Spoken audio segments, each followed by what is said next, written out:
On March 15, 1911, a fire broke out in a garment factory in the Greenwich Village neighborhood of Manhattan, New York.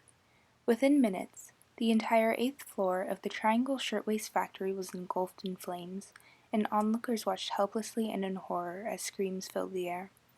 The workers were trapped by the flames, a collapsed fire escape, and a locked door, and when the firefighters finally arrived, the rescue ladder stopped at the 6th floor, fully extended.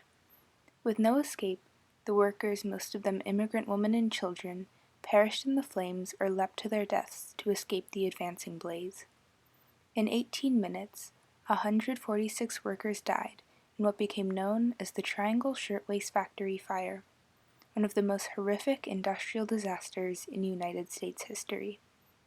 My name is Allison Norton, and I am a junior in Mr. Peter Bocconi's 2020-2021 APUSH course at San Marino High School. This is a student-produced mock TED-Ed video, and in it we will discuss what led up to and what happened as a result of the Triangle Shirtwaist Factory fire, as well as how it happened and whether or not it could have been prevented. During the 1900s, the Second Industrial Revolution was in full swing. At this time, migrants from Southern and Eastern Europe flocked to American cities in search of financial stability and new opportunities. Many of these immigrants found jobs in factories producing textiles, steel, and other manufactured goods. Because migrants were most often poor and thus desperate for work, factory managers and business owners could pay very little for their work. Brooklyn, New York was home to many of these working immigrants, as well as the Triangle Shirtwaist Factory. The factory mainly employed young immigrant women, and it produced women's blouses, or shirtwaists. Because most of the factory workers were not only immigrants but immigrant women, they were compensated about $7 to $12 a week for 12 hours of work every day. In 1909, there was a strike orchestrated by the International Ladies Garment Workers Union, which included 20,000 female shirtwaist makers in New York who demanded higher wages, shorter hours, and overall better working conditions. The Triangle Shirtwaist Factory, owned by Max Blanc and Isaac Harris, was one of the few that resisted, hiring police to imprison the woman and paying off politicians to look the other way.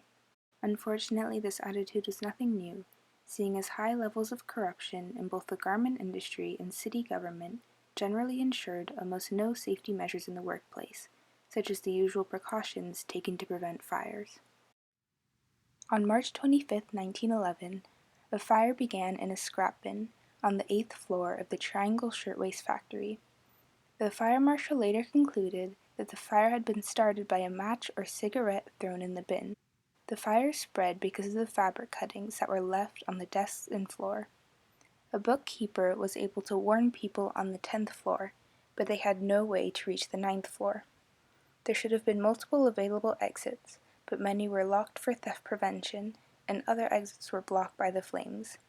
Additionally, Blanc and Harris did not install sprinkler systems or take other similar safety measures because they had a habit of deliberately torching their workplaces before business hours in order to collect on the large fire insurance policies they purchased. People crammed into the elevators while they still worked, and others rushed up the stairs to the roof. Some attempted to climb down a rusty fire escape, but the weak structure collapsed under their weight. Other victims chose to jump from the roof to their deaths. Within 18 minutes, it was over. After the incident, it was concluded that 123 women and 23 men were killed in the fire. 49 workers had burned to death or were suffocated by the smoke.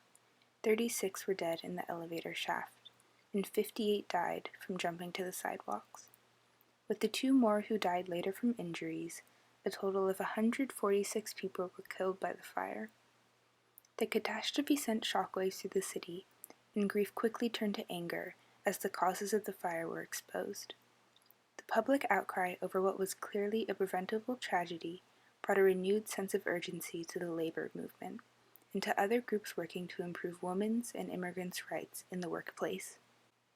The International Ladies Garment Workers Union pushed for reform, and so the City of New York created a committee on public safety. The committee lobbied for legislation such as the 54-hour bill that limited the hours employers could require their employees to work. Additionally, New York State formed the Factory Investigating Commission to examine factory conditions and ensure the safety of workers. Field agents were hired and thousands of pages of testimony were collected, which resulted in 38 new labor-related bills in New York that regulated working conditions. The reforms included the availability of fire extinguishers, fireproofing requirements, installation of alarms and sprinklers, and better restroom facilities for workers. The introduction of these regulations made New York one of the most progressive in the country in terms of labor, and its progressive laws influenced the labor laws of other states. In this way, the Triangle Shirtwaist Factory fire had a direct impact on labor laws in American history. Though the Triangle Shirtwaist Factory fire was a terrible tragedy that will forever be remembered as one of the great failures of American legislation, it was a pivotal moment in history that led to the transformation of the labor codes in New York and all across the country. To this day, the victims of the tragedy are celebrated as martyrs at the hands of industrial greed.